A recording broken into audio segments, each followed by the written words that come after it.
only 24 years old, running a business, Filipino cat too. Yeah, my homie, my name is Anthony. Welcome to the Scalability Podcast. Oh my God, that, God. All right, so let's go ahead and hop in. Hey guys, welcome to another episode of the Scalability Podcast. And today I have a super special guest, DJ Eternal. And for those of you guys who don't know him right by now, you're about to get to know him on an even deeper level than probably he's ever been known on any interviews or podcasts or anything like that. And this is one of the guys that I look up to in business, especially in the creative space. We were kind of touching on this a little bit, how there's so many creatives out there who, they're so skilled at what they do. They deserve to be making more money, but a lot of times they don't. And this podcast is about scalability and business, but I kind of wanted to touch on that with DJ Eternal. So hey man, can you give us the intro? Let me shake your hand first, man. Thank you, Anthony, for having me. What's going on, y'all? Your boy DJ Eternal, the Crowd Uplifter. thecrowduplifter.com. Man, I've been DJing since I was like 12 years old. I'm 30 plus now, you know what I'm saying? I'm 36, you know what I'm saying? So that's 20 plus years. That's more than half my life. And started off as a hobby and been through so many phases. And one thing is that I never quit DJing, you know? I always just had fun with it. I never thought it would be a career. Never. You know, my mom would say, no one's gonna like you, join the Navy, get a real job.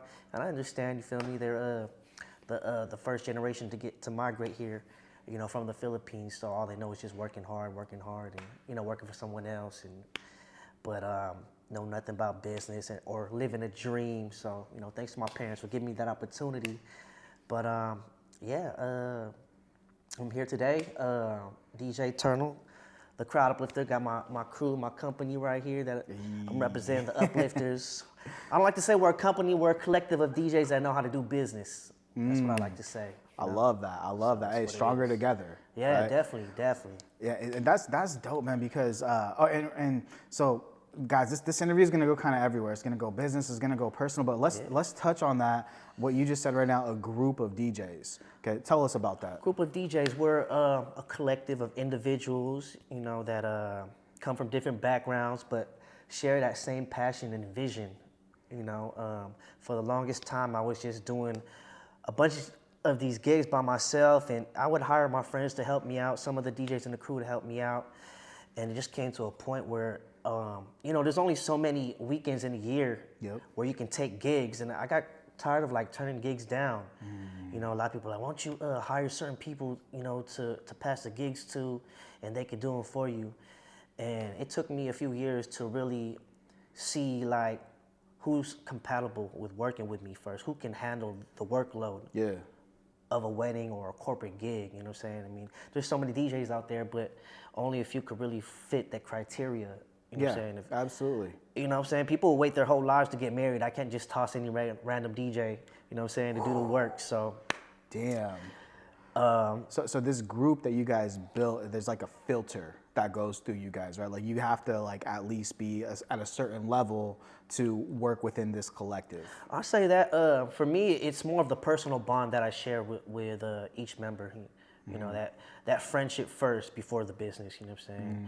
And then creating an understanding and seeing where they want to go with this and be like, okay, well, we can do this. I can help you. I can help you if you want to gain more experience. And luckily everyone is really got that mindset as an uplifter. Like I call ourselves, we up and ready to go and ready to bring joy to people's lives through music and a microphone. So. And the first time that I met, and you know what, bro? I don't even know your real name. I just know you as DJ Eternal. What is your real name? Roel. Roel? R-O-E-L. Roel like Noel. All I've ever known him as is DJ Eternal, but that's lit right there. When you're known by your DJ name, everywhere you go. Yeah. And so the first time I met him, we were actually co-working at Johnson Jang Space, right? So shout out Johnson Jang, because there was also your homie EJ and James that were working there. Yeah, and the first time I seen you come in, you guys set up the turntables, and I remember, bro, your vibe, your energy was just crazy. That was the video that you did where you were quitting your job or whatever. Yeah, something or someone was it was called Eternal's Office Space. Yeah. So EJ came up with the concept of all right, pick up the phone and and be like, I'm fired. No, you're fired. You know what I'm saying? And he made it feel like a sitcom or whatever. Yeah, and then, yeah. you know, I got to the scratching and, you know, busting on the 1 and 2. You know. So I feel kind of lucky because that was my first day getting exposure to who you were. Yeah, right? I remember you walking by too. I remember him walking by, introducing himself. Yeah. And then we exchanged Instagrams, you know. Yeah. And then, And I've been following him ever since, and that's the thing with you, man. Like, and you're such an interesting person because I've been following you, and you don't just post about your business, you also post about your personal, and I'm actually really curious about that too. But yeah, so this is basically like how we met, right? And now we're here. So, but coming back to the Uplifter thing, right? Because I think what you did here, you know, what you and your group of friends did by creating this group is very, very interesting, because I think a lot of creatives have like kind of like a cutthroat mentality, right? Like, you know, they're not trying to collaborate, they're not trying, especially when it comes to getting deals. I mean, at one point I was like that too. Yeah. You know what I'm saying? At one point I was like that, but it's just hard to really trust other people, you know what I'm saying, to have in your circle. That, for me, that's what it was, you know. So now, like, okay, let's just say, like, let's break it down to like business terms, right? Okay. So now you've bonded with these guys, right? And like, or let's just say that I'm new to the group. Yeah. I come in, we vibe, we get along. My DJ skills are, you know, at the level of yours, and you would trust me to go to a wedding, but I have trouble booking myself, right? Like, I'm a great DJ. The business booking side, I'm not good at it. Yeah, so like, what's the benefit of me joining like Uplifters? Are you guys like gonna help me get booked and then take a percentage, or how does that work? Pretty much just, you said it. So pretty much, I mean, I don't have no manager. I'm my own booking manager. I've been doing that since the beginning, you know. So I'm good with really getting to know the client or couple and what they want, you know, communicating, understanding what they want as far as a DJ and MC. And, you know, I give them options. So, you know, I pretty much like send them. I got this Dropbox folder that I share with, of each DJ's work, you know what I'm saying, share it, and they'll list maybe who they would like to hire. And, you know, I go ahead and do so. Like some of the guys in my crew, you know, they're stay-at-home fathers, they're taking care of kids, and sometimes even for me to communicate with them is hard. Yeah. So I feel like, okay, let me go ahead and take care of that part for you. Like you were saying, maybe booking yourself is kind of hard to do at the moment, so I'm gonna go ahead and take care of that. And that's really, really interesting, because like what you just described right now is like a portfolio, right? Yeah, so, pretty much but that's portfolio. interesting because like, you know, when you're looking at a DJ, it's like how do you, you know, that it's.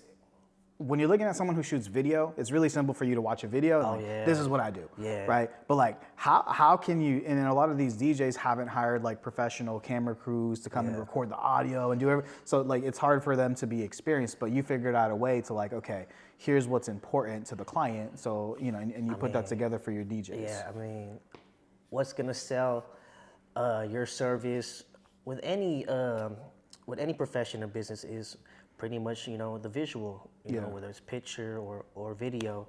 So, you know, a lot of times too, we'll get bookings just from raw footage on the phone, you know what I'm saying? So I tell all the guys, like, you know, just make sure you're just consistent with posting content, you know what I'm saying? Whether it's raw footage or you want to hire a homie to record you, take pictures of that day you rocking the crowd and you and the person that books you, you know what I'm saying? Just so people can be comfortable with you know, possibly booking you one day and seeing that, hey, this guy could really, you know, he is who he's trying to sell himself as, you know. Got some credentials or whatever. You know That's dope, man. And like, do you like, what do you foresee the future of like the Uplifters group? Are you trying to keep it like niche and boutique, or do you eventually like want to expand even bigger? Well, you know, this is only like our second year, going into our second year, and so far things have been great, man. Things have been amazing. I'm thankful for the whole squad. Yeah, definitely we always want to expand, you know, especially if it's something you love to do. You know, the possibilities are endless. Well, you know, there's so many companies that exist that they are the filter into, you know, whatever it is that they do, right? So, you know, like for example, like even like we can think of like furniture, right? Yeah. When you go into like a furniture store, you know that that furniture store is going to hold like a certain quality for this type of furniture, right? So you know what to expect. Yes. So when you go to IKEA, we know what to expect. We expect lower costs, but it's not going to break. It's going to look great, right? When we go to oh god, there's like stores in like Santana Row, for example, where it's more expensive, but it's going to look freaking luxurious. It's going to look chic, right? So you go into a Puma store, you know what I'm saying? Quality clothing right there. You know? Exactly. So now what you guys have done with the Uplifters now is you guys have created like a filter of like, hey, you can trust that when you book through the Uplifters, whether it's myself or one of my closest friends, this is the quality that you're gonna get. Most definitely. And for myself, I mean, I built that reputation for my own brand. Yeah. You know what I'm saying? And what I'm trying to let people know is that with the people that I select, people in my crew, they're gonna possess that same kind of quality. You know, and I'm also just trying to build like content for certain members and build their reputation up too, so people feel more comfortable booking us. But I'm just saying, like, majority of the people that hit me up and try to book me or one of the guys, I say 90% of the time, you know, they're moving forward with us. So that's beautiful. It's an amazing thing. Yeah, because like I could imagine that, man, being see, because like as we're talking about scalability, right? Because like you said, there's only so many weekends you have in a year, right? And also what you said earlier is, you know, somebody only gets married once in their lifetime. Or how'd you say it? Yeah, I mean, people look forward to this their whole lives, you know. So now it's like I could envision like the Uplifters. Eventually, you guys have your own marketing department, and now why do DJs want to work with you? Well, you're going to help them with their branding and their marketing. You're going to make sure that they get booked at the right price, because how many DJs get booked at way lower than what they should be? Pretty much that's what I'm doing with the crew. You know what I'm saying? It's a new year, so you know the valuing rate of the Uplifters is going to be a little higher than last year. You know what I'm saying? And that's what I try to do. Like, we love what we do. We got families to feed. We got kids to raise. And, hey, we just want to look after our families, too, and continue to live our passions and yet bring quality. I love that. I love that. And you know, just also, too, like, you know, I have questions about you as a father. I'm a single father, and I've been raising my son since he was 1, right? Wow. He's 11 now. Thank you.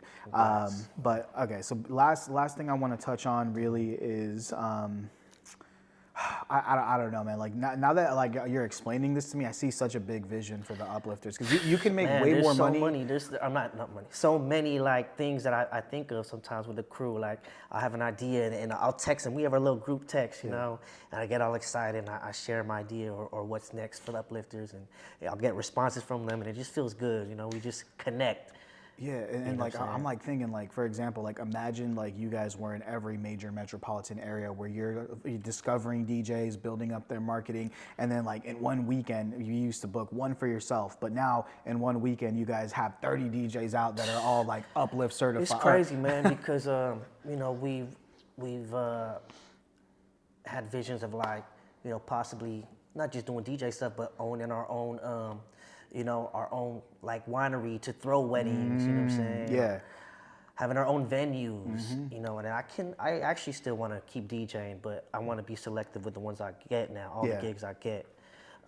Just because time is limited, there's other passions I want to pursue, but I would love to be that guy to, you know, help my crew or other affiliates get those gigs that, you know, pay them what they really want, because hey, their skills are top notch and they deserve it. Yeah, and you know the thing about you too, man, is like you figured out how to go into these places, get the price you deserve, and also like get fully booked out, right?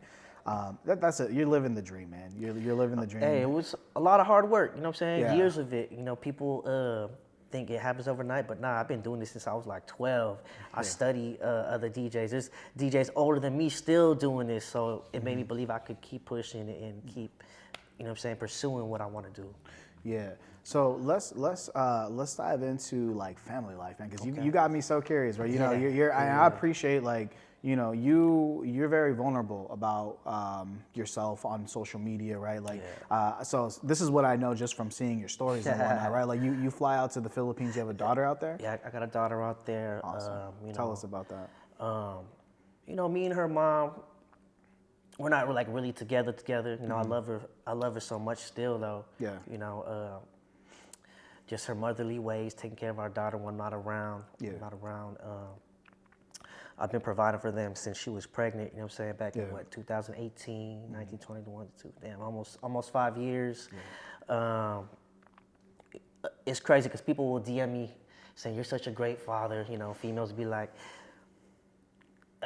my child's father's not even in their lives like you are with yours, and your kid is all the way in the other side of the world. Yeah. You know, I love that little girl so much, you know what I'm saying? And that must be tough too, man. Because It's like tough, I see the videos like when you guys are together, It's tough. right? Like, and I can see how much you love her. If people only really knew, like, you know, the heartbreaking feeling that I have when I have to leave, or knowing I can't hold my daughter at nighttime. But like I said, man, I'm just very thankful and blessed for her mother. They live with my mom in the Philippines, so you know, I'm happy that my daughter gets to have grandmas, aunties, Yes. you know, cousins out there. Yeah. And my daughter's a happy baby, so Yeah. you know, I just have to accept, like, hey, it's not my time yet to really be with my daughter every day. You know, I try to get her mom to come out here. Fortunately, she doesn't want to, so what can I do about that? You know what I'm saying? I've tried, so I just have to accept the fact that she wants to be there in the Philippines still. And I gotta do my part and, you know, get my grind on so I can buy these plane tickets to go out there. Yeah, because they ain't cheap. Often. Yeah, it ain't cheap, man, you know. Yeah, I just went to the Philippines last year, man, and it was, you know, the plane ticket was probably the most expensive thing, right? It really is. Yeah. It really is. You're right, man. You're right. Yeah, but you know what though? Here's the thing too, man. Like, I remember there was a time, maybe 4 or 5 years ago. My son was probably like 5 or 6 years old, and there was a summer that I was building the business, and you know, I'm like, I got something here, and my sister had offered to watch my son for the summer. Okay, and I'll never forget, man. Like when I put my son on that plane to go to Georgia, you know, he's just a kid, so he went on the plane by himself, right? And I'll never forget, dude. Like I look at him like right when he's about to go on the plane, and I'm like, hey. Be a good boy. Daddy loves you, and just make sure that you know, I forget exactly the last words I told him. He just looks at me. He like, you know, grabs a little backpack. He says, "Bye, Dad," and he, you know, walks with the lady onto the plane. And I remember that just like broke me like crazy, man. Yeah. And so, you know, for you having to experience that multiple times, and also that's a boy. If I had a daughter, like, you know, bro, like you would. Your heart is different, you know what I'm saying? Your heart is different when you have a girl. You know? Yeah, man. And tell us, like, you know, tell us a little bit about your daughter, man. It's tough. Like, you know, every time I go visit her, she's a new baby, a new kid. Yeah. She just started daycare, so now she has her backpack, her uniform. You know, not even 4 years old yet, but almost. And you know, like I said, I just got to be strong. I thank God all the time. Like, He gave me strength. Yeah. You know what I'm saying? A lot of people out there probably couldn't deal with what I deal with. Yeah. You know what I'm saying? And do harm to themselves or you know, just take life differently. But me, I learned to stay strong. And yeah, I mean, it's very emotional leaving your kid. This is why I'm so passionate about scalability, right? I'm passionate not because, like, you know, and so I'm more passionate about the idea of building something that will take care of you in the long term, right? Like take care of you and your family where you don't have to be the person to do the work. And especially for situations like this, right? Because like, for example, like, you know, let's say that the Uplifters gets to the point where you guys are doing mega millions, $20 million, $30 million, $40 million across the US. And now you are the filter and the broker, and you can live this lifestyle. You don't have to be here or there. You can be anywhere in the world, right? Well, that's what I'm trying to figure it out right now. I'm trying to figure it out. And, you know, I did let my crew know, like, hey, I'm trying to go to the Philippines more, to be with my daughter more. But, so and this is where, bro, if you ever want to talk about like systems and processes and things like that, I'm happy to help out, because like the way that you described it, I could already envision it. Yeah, no, right? me too. I just got to see if they're willing to work and you know, if things work out. But I definitely would love to talk to you more. You know what I'm saying? In the future, for sure. That's the agency thing, man. But I'm very proud of like where you're at, because I feel like this, and the reason why, one of the reasons why I invited you, man, is because I know that this story is gonna it's going to uplift, it's going to, motivate a lot of creatives out there to start thinking about their passion more like a business, right? And start making what they deserve. It's funny, I remember when I was practicing DJing in my brother's garage, he would see how much I would love like creating like little DJ battle sets. and one time he was like, man, that was good, and then he kind of got in my ear and was like, now it's time for you to think of how you can make money off this. And I was like, damn, that hit me. I was probably just turning 18, maybe 17 years old. Yeah. Going on to 18, and I never thought of it like that. Like I said, when I started DJing, it wasn't about the money or business. And I was still just having fun. Like I was in the garage, still living with my mom and dad. You don't think about those type of things as a teenager yet, you know what I'm saying? But till this day, every time I get a booking or I see my calendar fully booked, I think about my brother. My brother's like, find ways of how you can make money off of this, Hey, I'm curious, bro, because you are blasted. You're straight SJ, you straight Tank, bro. And I grew up on the east side. Right, me too. And bro, like if there's anybody, see, and this is something about the Bay Area, man. When it comes to the Bay Area, so much great has came out of San Francisco and Oakland. But when it comes to like the South, the South Bay San Jose, it's like we haven't had as many like artists. Like Trax a Million was an amazing producer that passed away. Man. Bro, he had a huge impact on all of us, right? Sure. Yeah. So tell us about like you being from San Jose. Tell us that story. Like how'd you grow up? All that. Man, I grew up East Side Evergreen. Okay. The '90s. It was like gang banging to the max. Every time you go to school or walk home from school, be fights and stuff like that. But there's also, hip hop was new and fresh. Like it was all over TV, all over the radio. Yep. So it had a big impact on what I wanted to do, which was DJ. I used to b-boy back then. So it's like those were the two things. You was either like heavily into hip hop or you was gang banging. Yeah. You know what I'm saying? And I had respect for both. Like I loved how a gangster would put it down and wouldn't take no disrespect. You know what I'm saying? That's kind of like a b-boy mentality. Like you want to battle me, you want to call me out, I'm gonna show you what's up. Yeah, absolutely. It's like I kind of got the influence from both. East Side San Jose. We just had those were the things we were around, and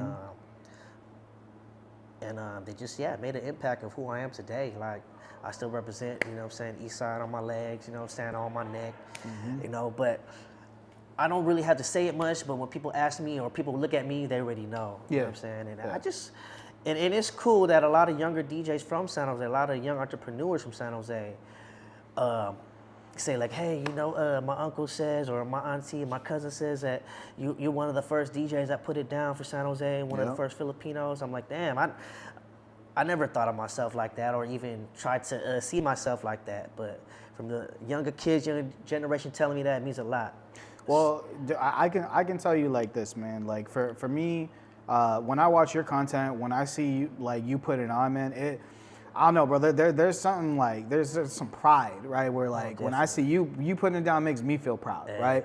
And also, and what makes me more proud is like not only are you from the East Side and coming up, but again, like the fact that you are making money off of your passion is like for me, I'm like, damn, this guy's the man, right? Because, bro, like I can tell when I see you DJing, I can tell that you're happy as fuck behind this. Like I can tell that you. Sometimes like I get nervous actually at my gigs. You know what I'm saying? But once I play that first song and I see people just having a good time, smiling, singing, laughing, and dancing, I'm like, yeah, this is what I'm made for. That's right. I'm ready. Right. I'm ready to go. Let's go. Hell yeah. But yeah, I mean, I'm very thankful. Like I could be an influence. And also a lot of people influence who I am as well. So, That's so. Let's talk about that then, right? Like who is most notably like in terms of like celebrities who influence you the most when it comes to like your career and your style? Honestly, it's a lot of local cats, man. A lot of local DJs coming up. I remember growing up, the Invisible Scratch Pickles. They were like one of the first, DJs predominantly Filipino that took scratching and turned turntablism into a worldwide thing, international thing. DJs on the radio like Trace and Franz and Chewy Gomez, Oh, Majestic Chewy Chris. Gomez. Yeah. Them Yeah. cats are still legendary, still doing it Yeah. till this day. You know what Yeah. I'm saying? And I was like 9, 10, 11 years old back then when What I was that idolizing channel on these TV? guys. CMC. CMC, Yes, that's right. CMC, yup. Yeah. Yeah, just a bunch of local DJs and artists as well. How do you feel like from back then to now? Okay, because there's a lot of gentrification that's happened in San Jose, right? Yeah. You know, a lot of like Google's buying huge plots of land here. Yeah. What do you feel is the difference between, you know, San Jose back when you were a teen versus, you know, what we're seeing now? I mean, we were just really still developing. You know, technology was evolving, and you know, these companies. I don't know. It's tough, man. I just say technology really changed everything. Yeah. You know? Yeah, and I think it did change everything, man. And what you were talking about earlier, right? Like growing up around the gangbanging, growing up around violence, right? Like Yeah. this is something that I feel like I had to escape from as well. You know, from that whole life, right? Because a lot of times when you're growing up there, you know, even nowadays, like even though it's been gentrified, there's still people going through it right now, Oh, yeah. right? Like on the east side, in these, you know, Gramercy, and like a lot of these hoods where there's rent control, a lot of these Yeah. hoods where it's like low income, right? It's still happening to this day, right? Still happening. Yeah. So it's really interesting to see like San Jose starting to turn into like one of those like you're either super rich or you're, you know, No, poor. yeah, I see it. Yeah, I mean, so much has developed. So much. I mean, man. I've been in San Jose for so long, I can't even really think of like, I just seen it change so much, you know, from the schools, the street lights, everything. Hey, but let's talk about. I'm curious, man, because I see all these videos of you rollerblading, bro. Oh, And I used to rollerblade when I was younger, but I feel like, I mean, bro, I fell off a skateboard maybe 4 years ago, and like I couldn't walk for like 2 weeks. So I did like the full splits. I actually split my head open. Swear to God. I split my head open, and I was rollerblading by myself, thinking I could hit this down rail at Valla Vista right there on the east side. You know what I'm saying? This crazy like 20 stair handrail. Yeah. I had too many energy drinks that day, you know what I'm saying, and thought I could do it. But I split my head open, and luckily God looked out. I didn't have no concussion. I was able to get up and drive myself to the hospital. Yeah. But blood was just drenching all over my shirt. You know, I couldn't stop it. I was just trying to cover my head for like 30 minutes, and the blood just kept coming out. So I was like, shit, man. Hey, so They had to like, put staples in my head and everything. But I mean, I used to rollerblade as a kid. It was one of those hobbies that I picked up. My sister used to roller skate, ice skate. So she would bring me around those things. It was kind of like my little natural high back then. And it still is now. And, you know, I quit. Probably the last time I really put on skates prior to COVID was, when I was maybe like 9 or 10 years old. Yeah. You know what I'm saying? what made you like want to put on some rollerblades I mean, again? COVID just brought out the kid in all of us, right? You know what I'm saying? Like, when you just wanted to go out and be free. So I was just like, you know, Instagram just influenced me to get a pair of rollerblades, and I just wanted to do it. And it's, you know, I was still able to flow and swivel through the streets. But I see cool. some of the shit you're doing. I'm like, this guy is fucking crazy. Like, yo, I mean, they don't see all the injuries and the pain we feel though, you know. Yeah. Through that little 10-second clip or whatever. Man. Okay, let all me the ask. tries we got to go through to get that little 10-second clip is crazy. It's funny. So I know you've also had a body transformation too, right? Like that's I've been so. Do you feel like rollerblading got you in shape, or do you feel like you were getting in shape and once you were at a certain point you started rollerblading? How did that work? Well, definitely rollerblading is a form of cardio. You know, when I first started, I didn't see it as that though. I was just having fun, but I mean, everyone put on a lot of COVID weight, you know. But prior to that, I was trying to get in shape myself, and a lot of close homies of mine were into fitness themselves and were DJs before like becoming coaches or personal trainers. So I just was able to connect with them, and you know, I just felt like if you work on your body and that challenge, you're gonna help build a stronger mindset. And you're gonna start feeling better about yourself. And who trained you? Because I always see you in the gym with someone. I work out with a lot of friends, but I did hire my boy Jose. who owns the gym himself. One of the guys you should probably hit What's up the name too. of the gym? Barbell Athletics. Oh, okay, Barbell. Athletics, right off of White Road, Yeah. and Story Road. You know what I'm saying? Yeah.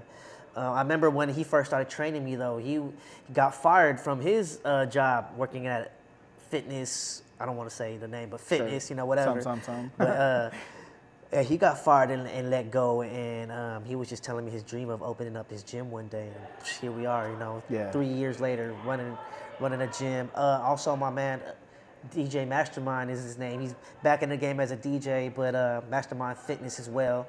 Okay. He's both of those guys are into bodybuilding, so Okay, I nice. dibble and dabble and work with both of those guys. So- Lopita's Boxing Fitness as well.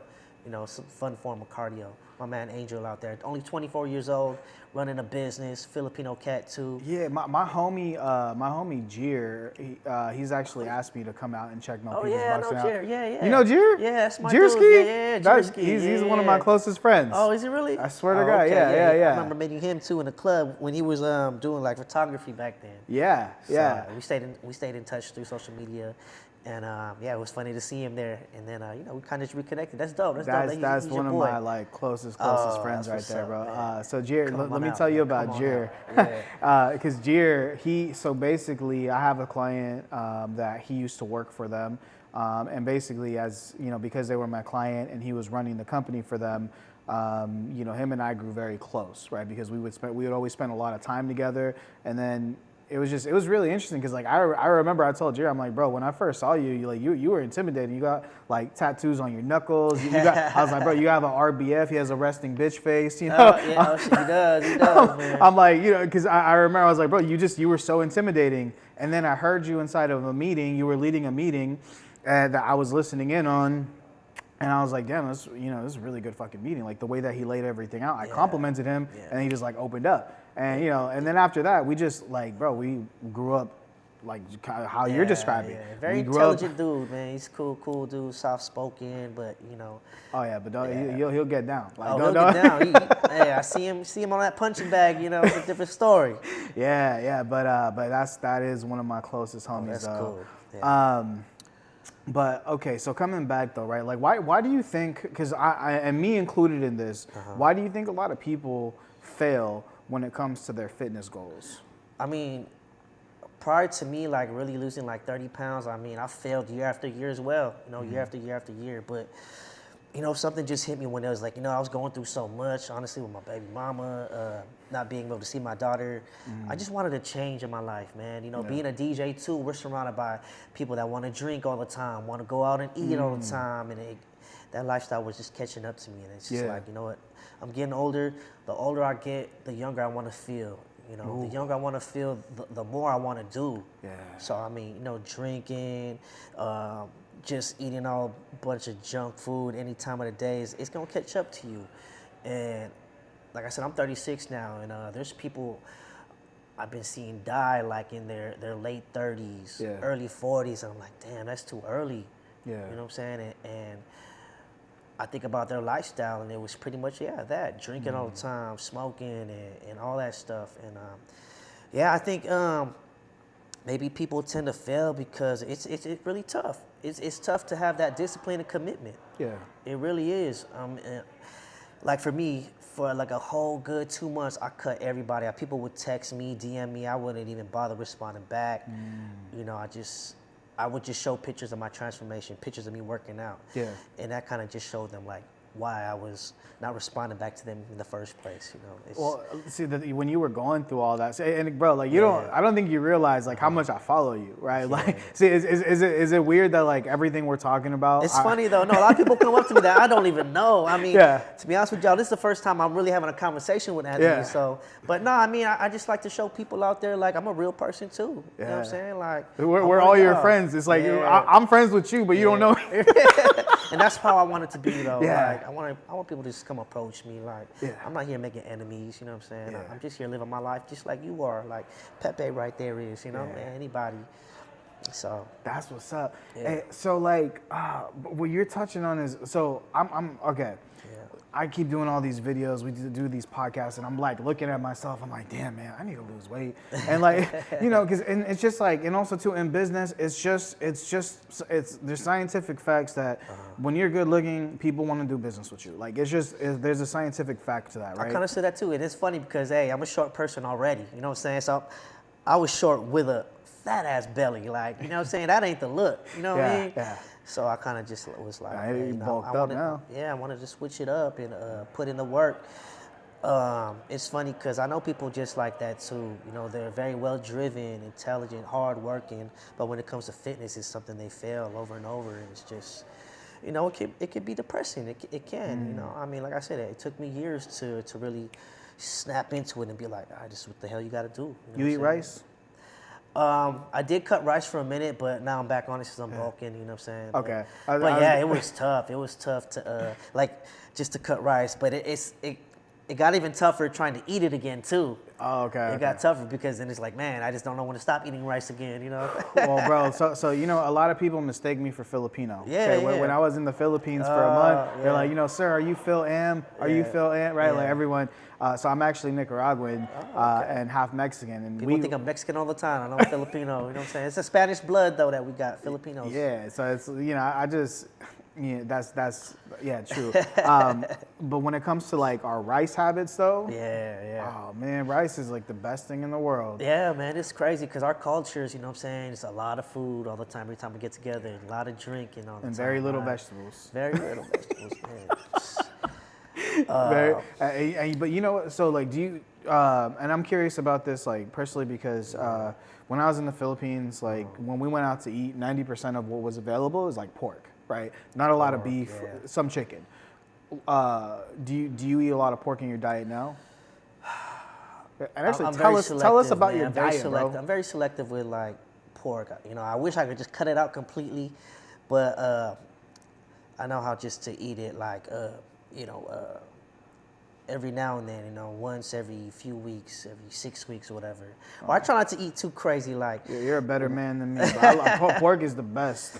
I loved it too, but as I got older, I swear I could feel the high blood pressure. You know, I could feel it. You know. Yeah. I do love lechon though. You know, that's the roasted pig. You know what I'm saying? Bro. That skin is so crispy. It's good with rice, man. I swear, I could eat that all day.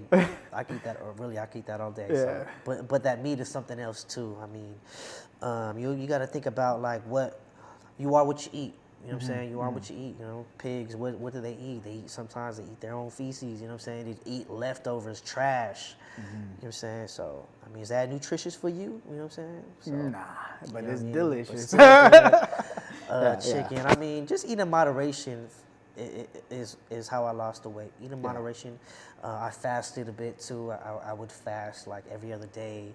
Just, you know, I would juice, do a lot of cardio.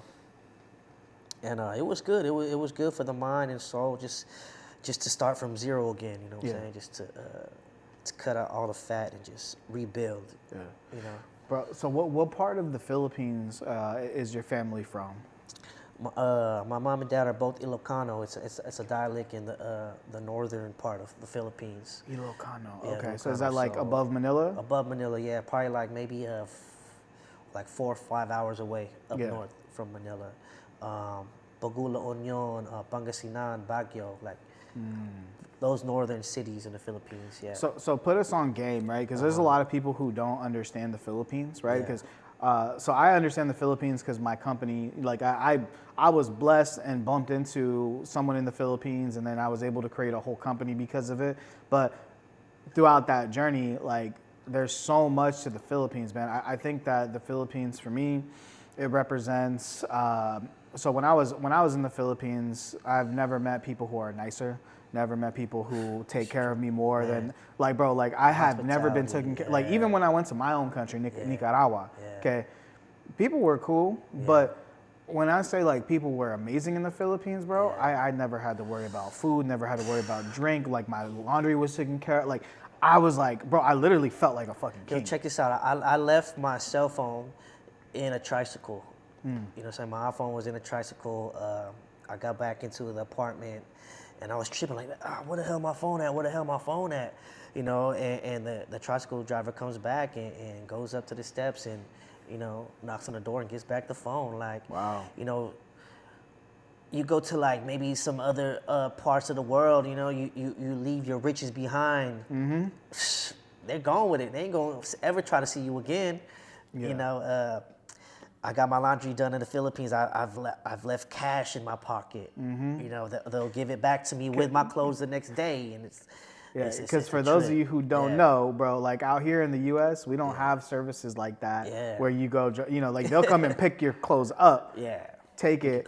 It'll come back smelling amazing, folded with these folds that are just like, bro, how do you guys fold this good? It smells good. Like, okay, sorry. It's crazy. No. I mean, the hospitality out there is something else, and I truly appreciate it. Like, I was so humbled when I went back there.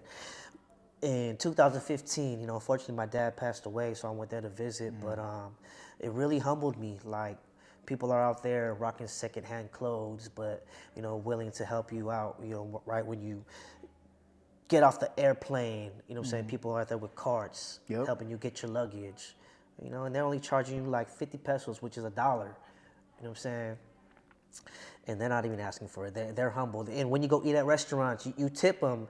They don't want the tip. They don't, you know, they're shocked to see money like that, you know? They're like, oh, okay, you know, thank you. It's something they're not really used to.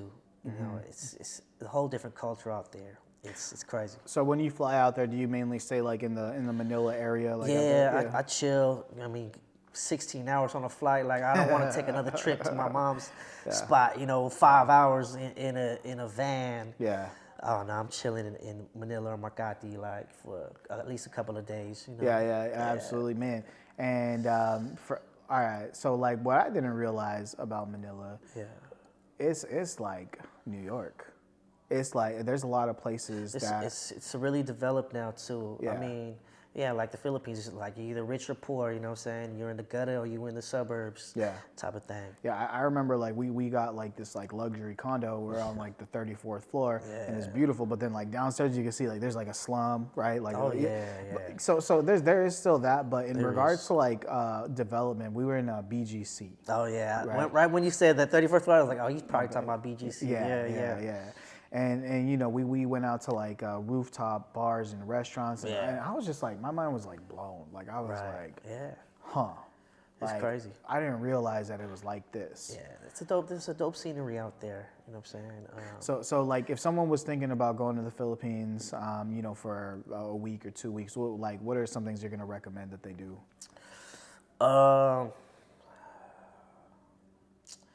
Enjoy some of the local stuff, you know, support the local, like we do out here, support locals, you know, go to the small mom and pops, you know, eateries and stuff, eat some authentic food. Yeah, hell yeah. What do you say to the people who are afraid to try food out there? You never know till you try, you know what I'm saying? Maybe your stomach may not handle it, you know what I'm saying? Expect to stay in a hotel for a couple nights or two. Yeah. But, I mean, man, like, can't nothing beat a home-cooked meal, like, from your mom or your auntie, so you're gonna get that though from those certain restaurants, you know. But have you been in the Philippines and like had like a moment where you're very proud? Like I don't know, you all the time, and that's why I mean prior to COVID hitting and having that travel restriction for 2 years, I was still going every year since 2015. You know? Oh, okay. 15, 16, 17, 18, 19, 20, damn, and then once 20, 21, 22. Yeah, so I was going there for like maybe 6 years straight. Wow. You know, just going. I just loved it. I'm proud to be Filipino. It humbles me. Like I said, I go there. People are just in secondhand clothes and still the happiest people on the earth, willing to help you. And I remember at one point, I just like gave away all my kicks. You know, gave away. I stopped buying designer, or not even designer, but you know what I'm saying, just like stuff at Macy's. You know what I'm saying? I stopped shopping. I was just rocking white tees for the longest, plain tees for the longest, because it just made me feel like that's just how Filipinos are. Like, you know, it just brought me back to you're not really who you wear. It's the person, you know, in the clothes type of thing. You know what I mean? Yeah. And that's what it is for the Filipino way, I feel like, because even like the Filipinos up north, like they don't really rock clothes. You know what I'm saying? Back then, our ancestors, they were just like me, tatted up. You know what I'm saying? All they wore was, you know, the little skirt thingies. You know, I don't even know what they're called, but that's all they rocked. You know what I mean? They were rocking bare, naked, if anything. Even the females, you know, they were like that. So. Yeah, and you know, I went over there with the intention that like everything I take, I'm leaving there. Okay, Right. and I came back pretty much empty. But like I bought like maybe like $2,000 worth of shoes. Yeah. Like I bought Air Force Ones, Jordan Ones, Yeezys. There's a lot of spots out there where you can shop and you know, get the jug. Well, I bought them from here and gave them out. Oh, there, okay. No, I right? thought you went Yeah. there. Oh, Okay. no. I mean, even out there though, they took me to that market in Manila. Dog. You know, that free dude. That was like the craziest. Yeah, like, I know you're talking about. bro. Yeah, I know you're talking about Green Hills, right? It's by a big church. I don't know. I don't even know the name of it, bro. But forgot, it's but like yeah. one of the most famous like flea markets in like Manila or just in the Philippines, right? Yeah. And bro, like so first like for my squad, the It's people like an indoor swap meet type of thing, right? No, it's out. It's outdoor. It's outside. Yeah. Like it's very slummy though, okay. bro. Like it's very slummy. Yeah, But yeah. and you know, like my people were like, okay, that's the one place where they were like, Anthony. Yeah. You know, they bought me a little man purse, right? Yeah. Because you need one out there to carry your stuff. Yeah. Because you walk everywhere and whatnot. Exactly, But they're like, Anthony, you need to make sure that like you keep yourself tight here. Oh yeah. Because like There's there certain people areas, rubbing definitely, shoulders, right? Definitely certain areas, man. Yeah. But bro, like I remember like there was a spot, bro. They were selling like the Jug Yeezys, we'll call them. You know, all that. Yeah, And I was right. like, these are pretty fucking Yeah. close to like they look like the real thing. You know, but yeah, I don't know, bro. Like my whole thing while I was out there, you know, I spent like almost $20,000 that month that I was there, but it was giving back. I was taking people out, taking them shopping. I remember, so like my business partner has like a cousin who grew up like her brother, and for the first time, like I took him to the mall, and I'm like, yo, pick any of these Jordans you want. Man. And bro, Very thoughtful of you, yeah. he was like stuck. He it was like it looked like he just had so much anxiety from trying to make this decision, and by the end, bro, he just like he was weird, like he was like in shock. He wouldn't like let me go. He's like, just thank you, like for the longest time. I'm like, wow. Yeah. To, like how I felt, I was obviously like. He was extremely grateful, but bro, like it made me like want to tear up. Like I was like, damn, like because you do that for someone here, it's not the same thing. You know, It's different, you know what I'm saying? Like, just the lifestyle out there, the underdevelopment, you know, it's just different, man. The culture's different, especially depending on the area you grew up in the Philippines. Yeah, a lot of people they're just really thankful though. Do you want to create jobs in the Philippines? I'm trying to think, of what I could do out there as well. Well, with this, so since we're talking about the Uplifters, we should have like a follow-up meeting because I feel like, there's a lot of kids out there in the Philippines that are hip hop heads that are big great. Scene out there. Yeah, Nice they would scene. make like great social media managers. They would make great people like because we're talking about the vision of the Uplifters, man. And it's very clear to me like how you guys can eventually become an agency, right? And you guys can make way more money by booking other DJs at the right price, at the right events, at the right everything. Definitely. And like how I do it for me is like I have my team in the Philippines, Right. and there's a lot of kids that I've met out there. And I'm not saying kids, like these people are like grown. They have degrees and whatnot, and they would love to work with someone like you who who fits with them culturally, but there's not a lot of jobs that where you can be part of an agency that's urban. Wow. You know what I'm saying? Yeah, I would love to like discuss that for sure. Yeah, man. See, you blown my mind away already, man. Well, just think about it like this, right? Think about it like this. I see what you're saying, though. Yeah. Hey, you are a DJ that is not booked out, but you're dope. The Uplifters thinks you're dope. You're gonna join us, and we're gonna completely take over your social media for you. We're gonna build an entire portfolio for you. We're gonna market for you, and in return, you're gonna make, you'll give us like 20, 30%, whatever, and you'll still make more than what you were making previously. Like we're creating win-win-wins, and then we get to build a team in the Philippines to help support. Like that's To be honest with you, that's something I want to do out there too. Like I got a wedding coming up in the Philippines. I've done one already. During COVID, I got booked to do one out there in Boracay, a beautiful resort out there in the Philippines. But we but the, didn't even the touch on restriction, resorts, yeah, bro. yeah, exactly. So, I mean, the travel ban was 2 years in the Philippines, so that wedding just got canceled completely. Yeah. And I got booked a wedding gig last year to happen, this year, 2023. Yeah. So I'll be out there, and I really just want to network and pretty much take what I know and do here over there as well one day. But understanding that the business and the culture is totally different out there as well. Yeah. So, I got to get my network on, get my hustle, start from the bottom again in a whole different country. But Hey, Pepe, how far into this are we? 50 minutes. Oh man, this is perfect. Yeah. So let's touch on last two things I want to touch on real quick. Yeah. Number one is the resorts, bro. Okay, because I went for 5 days to Crystal Sands in Boracay. Wow. And my dog, my mind was fucking blown. See, I still even get to experience that yet, because every time I go, there's really for my daughter, what I'm saying? Yeah. But now she's getting older, so I'm getting ready I'm stacking up so I can, go to those other islands and everything. You have to go to Boracay, bro.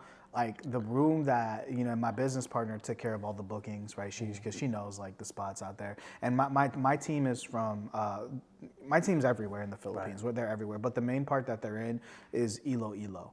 And Iloilo. All the way in the bottom, yeah. Yeah, it's like at the bottom, but what's connected to Iloilo is Boracay, right? Oh, okay. So it's a couple hours drive to Boracay, but so I was in Cebu, so I got to fly straight into Boracay. You ever been to Cebu, Quasan Falls though?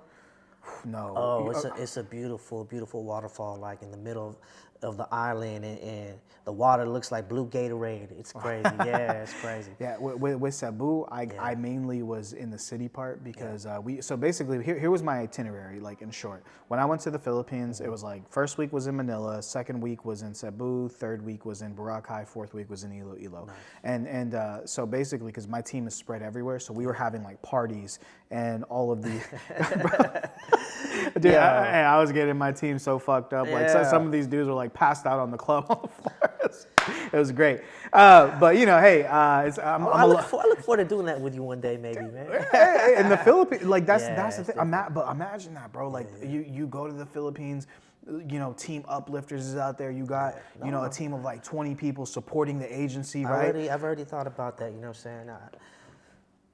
It's easier said than done, though. But you know what I mean. It could possibly happen. But you know what, bro? That's why we network, right? And for sure. I'm happy to teach you everything that I've done, and I'm happy to give you my thoughts because, and bro, I'm just honored that you'll be here with me on a podcast.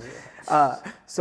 I think it's my first like real official like podcast, so it's dope. Yeah, hey, you guys should have like the Uplifters podcast too. Imagine like, man, we got so many. We've talked about so many things. It's crazy. I mean, it's just